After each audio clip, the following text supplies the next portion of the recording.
नमस्कार, आप देख रहे हैं आपका अपना चैनल भिवानी हलचल और खबरों के संग में मैं हूं मनोज कुमार। आइए सबसे पहले डालते हैं नजर आज की हेडलाइंस पर। बाजरे की सरकारी खरीद न होने पर किसानों की बढ़ी चिंता।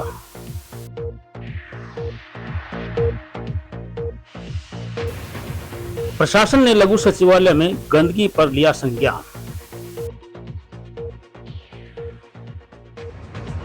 जीएसटी में कमी से उद्योगों का होगा विकास।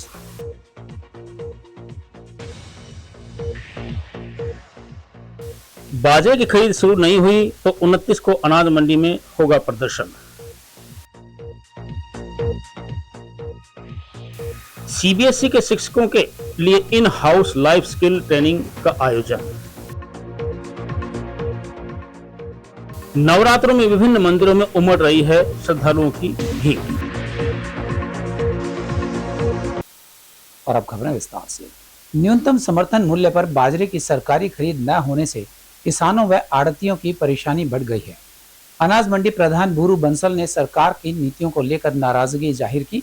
वहीं बैठक में आड़तियों ने चेतावनी दी कि यदि 29 सितंबर तक एमएसपी पर बाजरे की खरीद शुरू नहीं की जाती है तो मंडी में किसानों का बाजरा नहीं उतरने देंगे। उन्होंने कहा कि बाजरा खरीद को लेकर सरकार कोई स्पष्ट निर्णय नहीं ले पा रही है। अनाज मंडी में करीबन 1.5 लाख कट्टों में 80,000 क्विंटल बाजरा जमा हो चुका है। नई अनाज मंडी प्रधान भूरू बंसल ने बताया कि पिछले 20 दिनों से नई अनाज मंडी में बाजरे की भारी आवक हो रही है।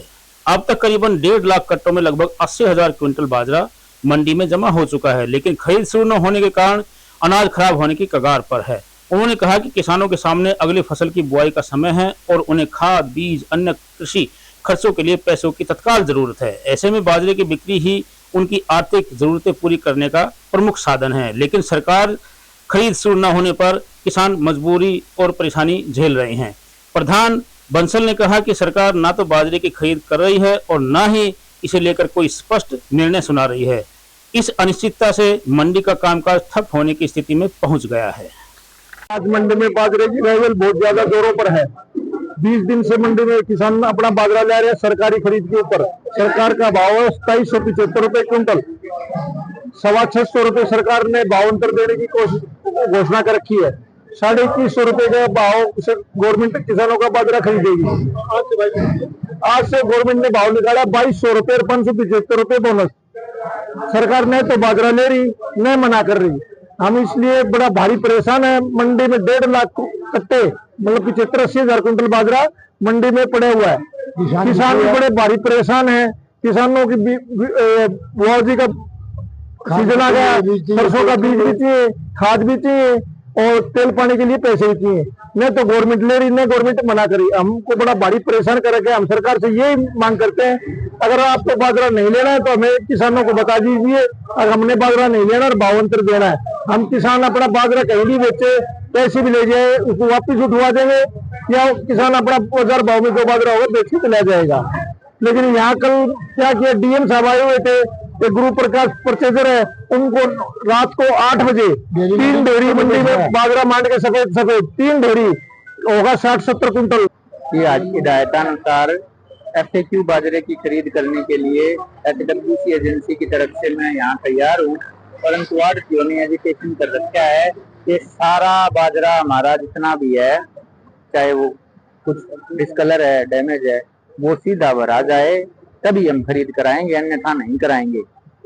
इस वजह से खरीद नहीं हो पा रही है। मैंने यहाँ राउंड ले लिया है, कल भी परचेज की थी 3 डेरियां मैंने, और जो यहाँ एनालाइजर है मार्केट कमेटी ने कमेटी भी बना रखी है, जो कोई अगर डिस्प्यूट सिचुएशन होती है उसके लिए यहाँ चेक भी कर सकते हैं हम कि बाजरा सरकार की गवर्नमेंट ऑफ इंडिया के नॉर्म्स के अनुसार है या नहीं है।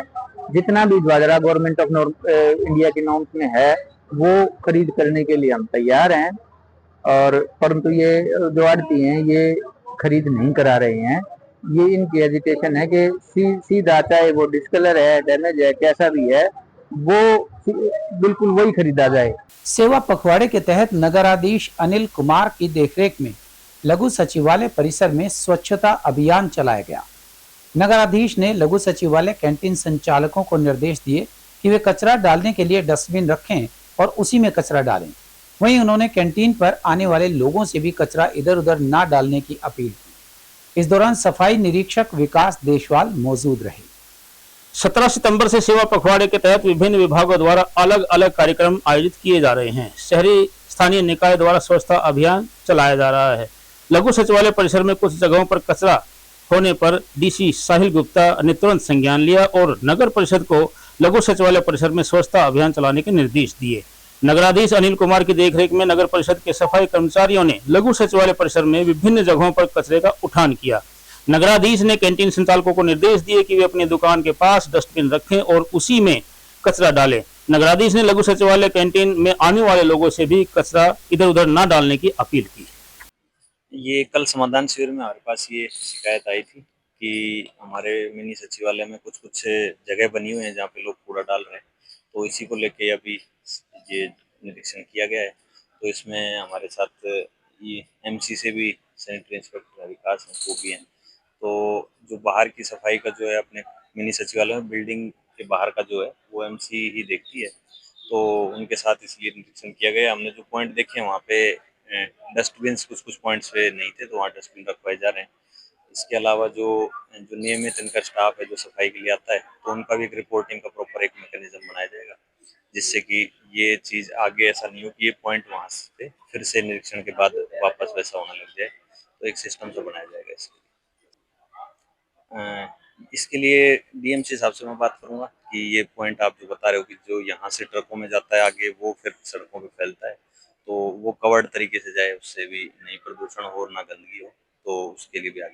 जीएसटी में कमी व 2 स्लैब्स बनाए जाने के बाद उद्योगपतियों तथा व्यापारियों को संबोधित करते हुए विधायक घनश्याम सराफ ने कहा कि स्वदेशी वस्तुओं की ज्यादा से ज्यादा खरीदारी करें। इस फैसले से स्वदेशी वस्तुओं की मांग भी बढ़ेगी और स्वरोजगार को भी बढ़ावा मिलेगा। उन्होंने कहा कि जीएसटी पर भारी छूट लागू करके मोदी जी ने जनता को दिवाली का तोहफा दिया है। कहा कि जिन महिलाओं ने अपना रोजगार शुरू किया हुआ है, उन महिलाओं को सरकार आर्थिक मदद भी दे रही है ताकि स्वदेशी वस्तुओं के उत्पादन को बढ़ाया जा सके। विधायक घनश्याम सराफ ने पीएम मोदी द्वारा जीएसटी में कमी किए जाने पर उद्योगपतियों तथा व्यापारियों की बैठक को संबोधित करते हुए कहा कि स्वदेशी वस्तुओं की ही ज्यादा से ज्यादा खरीदारी करें। इस फैसले से स्वदेशी वस्तुओं की मांग भी बढ़ेगी और स्वरोजगार को भी बढ़ावा मिलेगा। उन्होंने बताया कि जिन महिलाओं ने स्वरोजगार के तहत अपना रोजगार शुरू किया हुआ है, सरकार उनको आर्थिक मदद भी दे रही है ताकि स्वदेशी वस्तुओं को उत्पादन बढ़ाया जा सके। विधायक सराफ ने बताया कि पीएम मोदी द्वारा जीएसटी में भारी कटौती का फैसला 22 सितंबर से लागू हो गया है। उसी दिन से हर क्षेत्र के लोगों के लिए दिवाली जैसा माहौल बना हुआ है। 4 व्हीलर वाहनों पर टैक्स में छूट मिलने के बाद वाहन 1 से 2 लाख रुपए तक सस्ते हो गए हैं। वहीं दोपहिया वाहनों पर भी लोगों को 10 से 15 हजार रुपए तक की छूट मिलने लगी है, जिस वजह से इन वाहनों की बिक्री में भी जबरदस्त उछाल आया है। जीएसटी में दरों में कमी की है, उसको लेके एक बैठक इंडस्ट्रियल एरिया भिवानी व नगर व्यापार मंडल के कुछ लोग भी इसमें आए हैं। हमारे अधिकारी हैं आशुतोष गुप्ता, ये हमारे सेल टैक्स के अधिकारी हैं। तो इनके बात सुन के हमने कुछ निर्णय करे कि भाई क्या क्या चीज़ में हमारे व्यापारी पिस रहा है। तो हमने इंडस्ट्रियल एरिया में सबसे बड़ी बात ये टैक्स रिटर्न लेने की जो होती है, जो हमारा गैप है वो 13% है, और ये टैक्स भरना भी ज़रूरत है देश के लिए, और हमारा ये काम भी ज़रूरी है कि हम इनका तुरंत भुगतान करवाएं विद इन 30 या 60 डेज। तो कब तक उनका हमारे रेट सब सारे घटे हैं, हर चीज़ में घट गए हमारे। मैं समाधान की बात कर रहा हूँ। मैं समाधान तो यही तो हो रहा है कि इनका जो टैक्स रिकवरी होगी, जो पहले टैक्स फालतू भर दिया उसको वापस लेने का काम किस प्रकार से आप लोग करेंगे, इसके बारे में हमने गहन विचार विमर्श अभी चल भी रहा है, और आप लोग आए हो तो आपके सामने भी चल रहा है। विधायक जी, दिवाली पर ये तोहफा दिया गया है 140 करोड़ की जनता को। भिवानी की बात करें तो भिवानी के लोग इस दिवाली पर किस प्रकार से खुशियाँ और ज़्यादा बेहतर तरीके से मना पाएंगे? हम तो ये मान रहे हैं कि 22 तारीख को और पंडित दीनदयाल उपाध्याय जी का बर्थडे था, और उनको एक राष्ट्रीय कद के नेता थे वे। उन्होंने काम किया है देश के लिए। और जब कोई चुनाव में वे ब्राह्मण होते हुए उन्होंने ये कह दिया था कि मैं ब्राह्मणों के वोट मांगने नहीं आऊँगा, वे चुनाव हार गए इस मुद्दे पे। तो ऐसे व्यक्तित्व के जो अंत्योदय का विकास करना उनका लक्ष्य था, सरकार आज उस मुद्दे पे आगे बढ़ रही है। और केंद्र सरकार ने जीएसटी की दरों में भारी कमी करके हमारे व्यापारियों को, हमारे साथियों को उन्नति का मार्ग उनका प्रशस्त किया है। लेकिन जो कुछ लायबिलिटीज जो रह जाती है सरकार के खाते में टैक्स रिफंड की, वो जल्द से जल्द होगी, इसके लिए हम प्रयास करते हैं। अच्छा है, मैं तो ये कह रहा हूँ कि विदेशी वस्तुओं का खरीदना बंद करें सब लोग। स्वदेशी के ऊपर जब तक हम नहीं आएंगे हमारे को दिक्कत पैदा होगी। आगे भी हम चाहते हैं कि स्वदेशी वस्तुओं की खरीद फरोख्त करें। अब तो 22-23 तारीख से आप देखेंगे तो एक दिवाली शुरू हो गई है। 22-23 तारीख से इतने वाहन बिके हैं जिसकी कोई हद नहीं हो सकती, क्योंकि प्रत्येक व्हीकल में 1-2 लाख से लेके और मोटरसाइकिल में 15,000 तक का टैक्स की रिबेट हुई है, जिससे लोग लाभान्वित भी हुए हैं। और जो कंपनियां पीछे सुस्त साल से चल रही थी उनमें तेजी आने की संभावना भी है। काम तेज होगा और दाम कम होगा।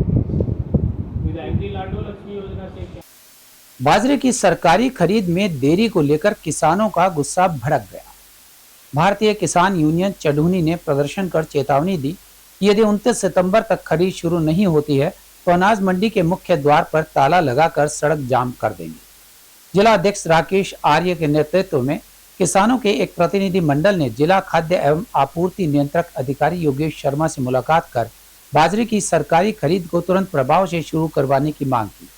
उन्होंने कहा कि समय पर बाजरे की खरीद शुरू न होने से किसानों के पास अगली फसल की बुआई के लिए आवश्यक खाद, बीज और अन्य सामग्री खरीदने के लिए पैसे भी नहीं है।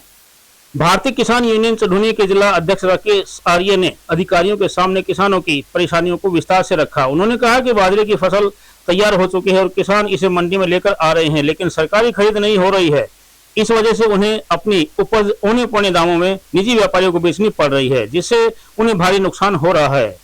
आर्य ने आरोप लगाया कि सरकार जानबूझकर किसानों को परेशान कर रही है। उन्होंने कहा कि समय पर बाजरे की खरीद शुरू न होने से किसानों के पास अगली फसल की बुआई के लिए आवश्यक खाद, बीज और अन्य सामग्री खरीदने के लिए पैसे नहीं हैं। अधिकारियों से बातचीत के बाद भी संतोषजनक आश्वासन न मिलने पर भारतीय किसान यूनियन चढ़ूनी ने चेतावनी दी कि यदि सरकार जल्द ही बाजरे की खरीद शुरू नहीं करती तो किसान 29 सितंबर को अनाज मंडी के मुख्य द्वार पर ताला जड़ देंगे। इसके बाद वे सड़क जाम कर धरने पर बैठेंगे। प्रदर्शन का नेतृत्व किसान नेता गुरनाम सिंह चढ़ूनी और सुरेश कोथ करेंगे। आर्य ने बताया कि इस प्रदर्शन में अन्य किसान संगठनों के प्रदेश स्तरीय नेता भी शामिल होंगे, जो किसानों के इस आंदोलन को और मजबूती देंगे। उन्होंने कहा कि यह आंदोलन किसानों के हक की लड़ाई है और जब तक सरकार बाजरे की खरीद शुरू नहीं करती तब तक यह आंदोलन जारी रहेगा। या फिर ये कंडीशन क्यों, ये किसान को परेशान और गुमराह किया जा रहा है।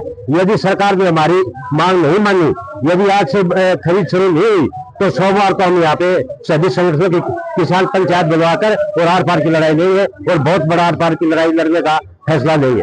अब ये किसान तो जाएगा आड़ती के पास जाएगा, आड़ती करे जी आगे से खरीद नहीं रहे, हम क्या करें। अब ये भी परेशान है, इन्होंने बाजरा गिरवा तो लिया, अब आड़ती कहाँ जाएगी। अब इनका बाजरा आगे उठवा नहीं रही सरकार, तो ये भी परेशान है। ये भी यही मांग कर रहे हैं इनको मतलब किसान को कैसे सुलटाया जाए। ये तो करें या तो सरकार मना कर दे और या इसको खरीद शुरू कर दे।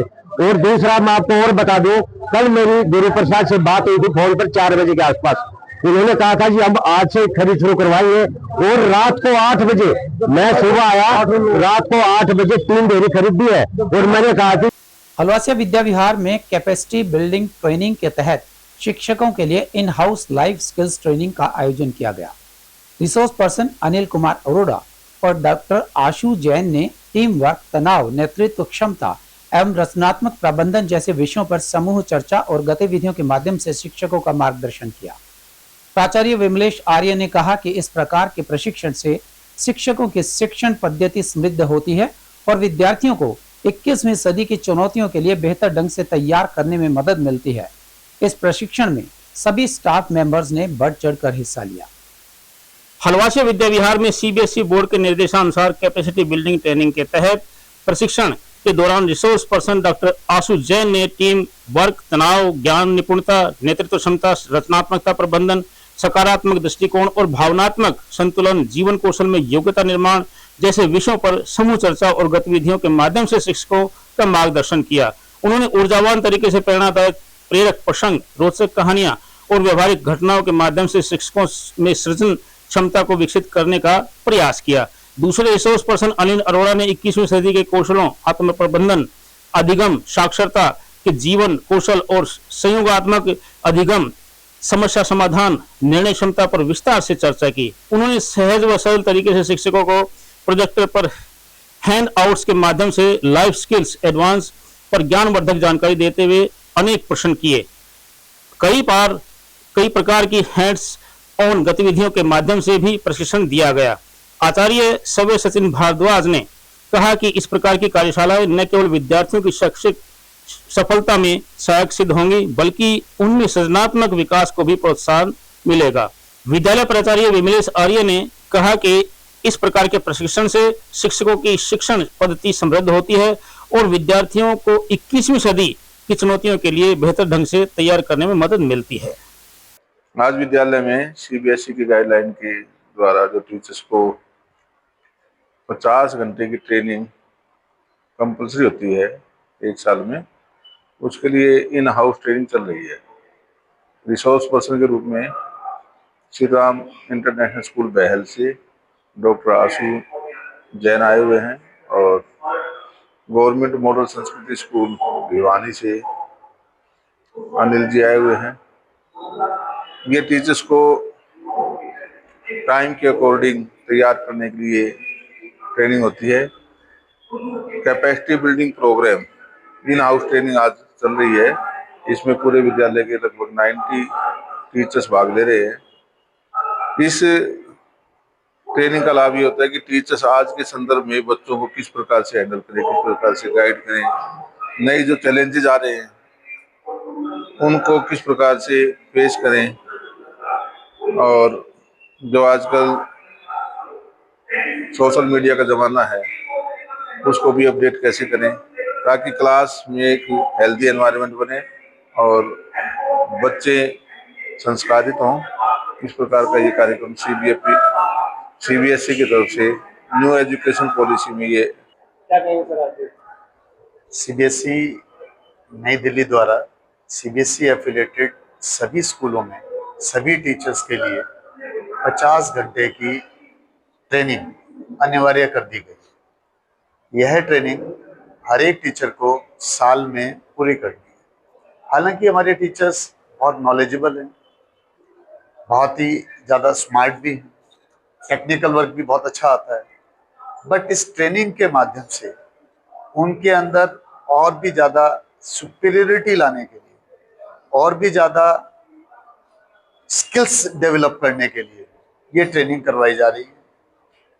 अब क्या होता है, आजकल क्या होता है कि वो मोबाइल जिसके अंदर फंक्शन बहुत अच्छे हैं, बहुत अच्छा काम कर रहा है, मल्टीपल फीचर्स हैं, वो मोबाइल अच्छा काम कर रहा है, लेकिन आज से पहले 10, 15, 20 साल पहले जो लैंडलाइन फोन थे उनके अंदर कोई स्किल्स ही नहीं थी।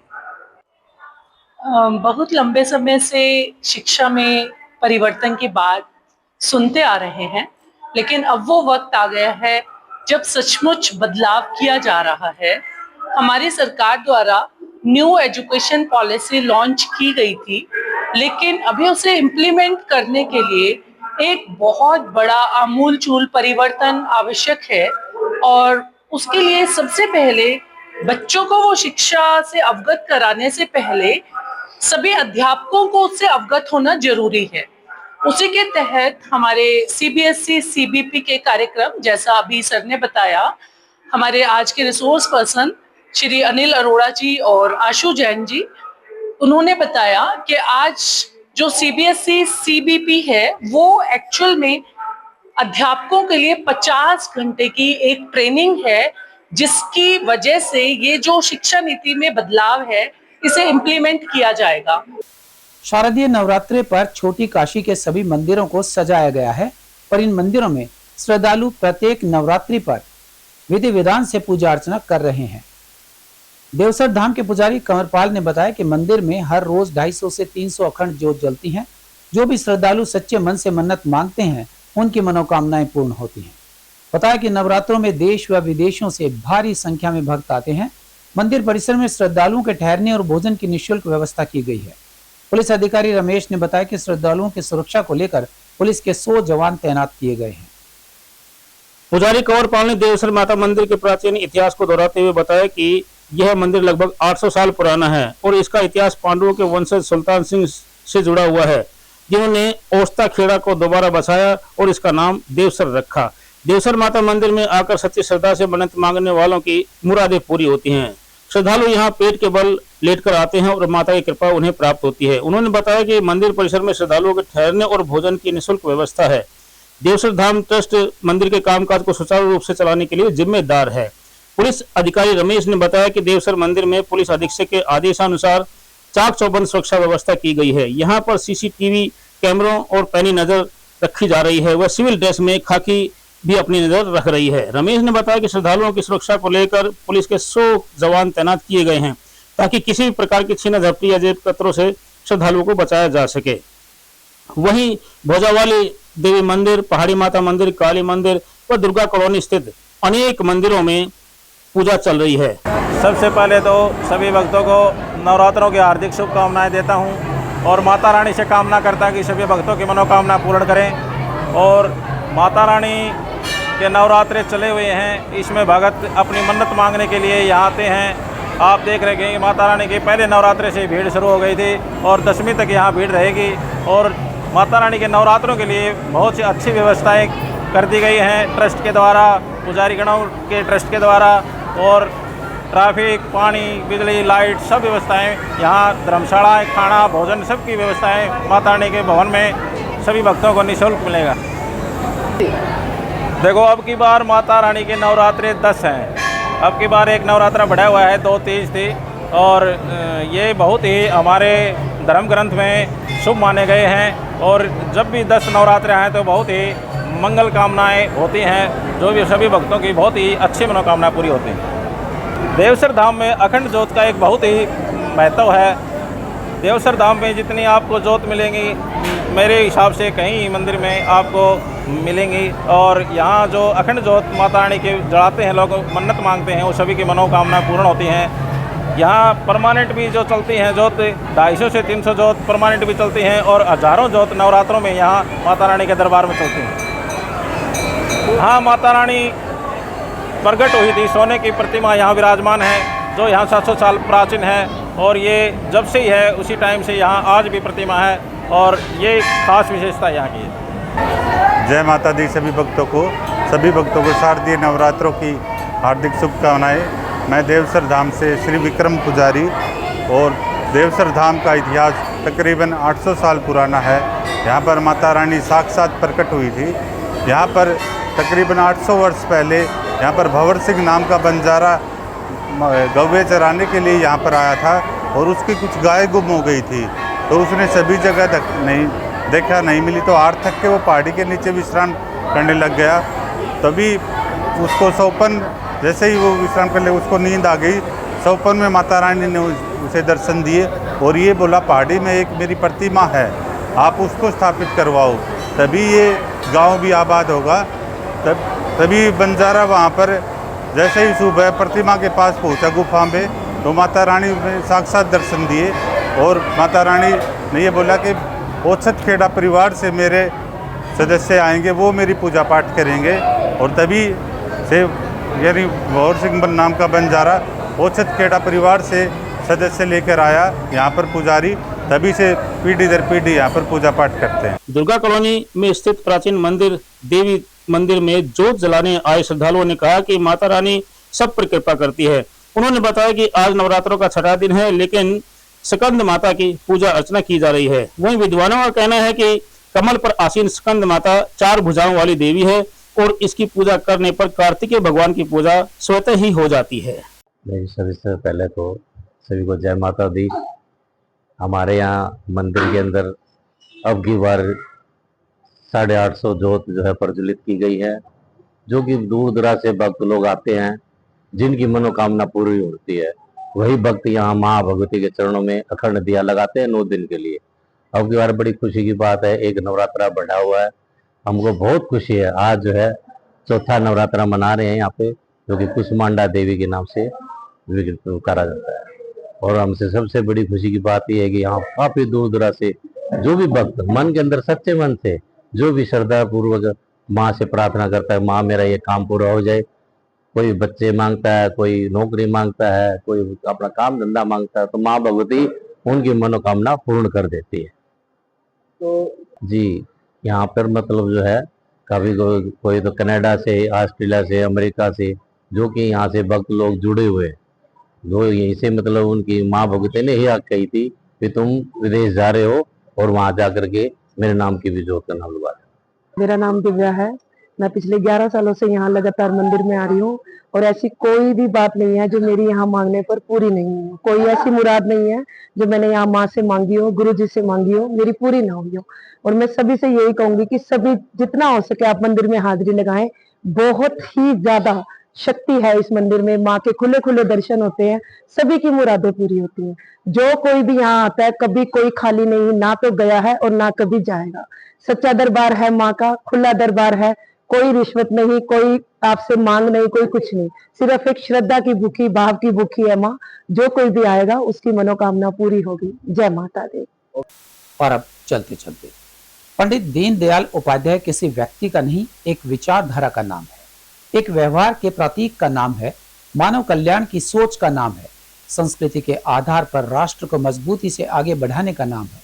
उनके अंत्योदय की ऐसी विचारधारा जो सबसे अंत में उसको सबसे पहले। भारतीय जनता पार्टी के राष्ट्रीय सचिव ओम प्रकाश धनखड़ का कहना है कि पूंजीवाद और साम्यवाद का दौर अब नहीं रहा। मानव कल्याण के लिए पंडित दीनदयाल उपाध्याय एकात्मक मानव दर्शन देश दुनिया के विकास का मार्ग है।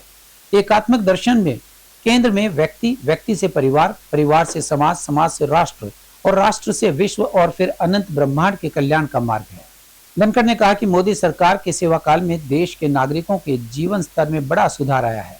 यह सब मोदी सरकार द्वारा एकात्मक दर्शन की नीतियों को अंत्योदय की भावना से बनाकर और उनको प्रभावी ढंग से लागू करने से हो रहा है। हरियाणा में मुख्यमंत्री नायब सिंह सैनी ने दीनदयाल लाडो लक्ष्मी योजना का लाभ पहले अंत्योदय परिवारों को देने का निर्णय लिया है। कहा कि हमारी सरकार की नीति यही है कि पहले उसको दो जो सबसे पीछे है। यही एकात्मक दर्शन की नीति है। दीनदयाल जी का कहना है कि अपनी समृद्ध संस्कृति के आधार पर भारत एक प्राचीन राष्ट्र है। भारत में रहने वाला और इसके प्रति ममत्व की भावना रखने वाला मानव समूह एक जन है। उनकी जीवन प्रणाली, कला, साहित्य, दर्शन सब भारतीय संस्कृति है। इसलिए भारतीय राष्ट्रवाद का आधार यह संस्कृति है। उनका मानना था कि स्वदेशी और लघु उद्योग भारत की आर्थिक योजना की आधारशिला होनी चाहिए, जिसमें सद्भाव, सांस्कृतिक, राष्ट्रीय नीति और अनुशासन का समावेश हो। स्वदेशी की प्राथमिकता रखने पर हर विश्व स्तर पर हो रही है। नवाचारों को भी बेहतरी के लिए शामिल करते रहना चाहिए।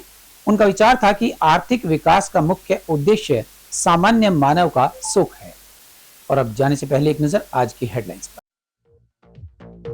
बाजरे की सरकारी खरीद न होने पर किसानों की बड़ी चिंता।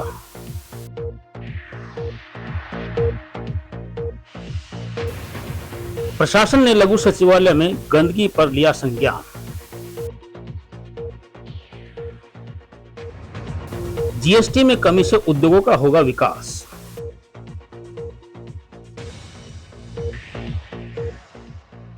बाजरे की खरीद शुरू नहीं हुई तो 29 को अनाज मंडी में होगा प्रदर्शन। सीबीएसई के शिक्षकों के लिए in house life skill training का आयोजन। नवरात्रों में विभिन्न मंदिरों में उमड़ रही है श्रद्धालुओं की भीड़। हमारे आज के अंक में बस इतना ही। अगले अंक के लिए देखते रहिएगा आपका अपना चैनल भिवानी हलचल।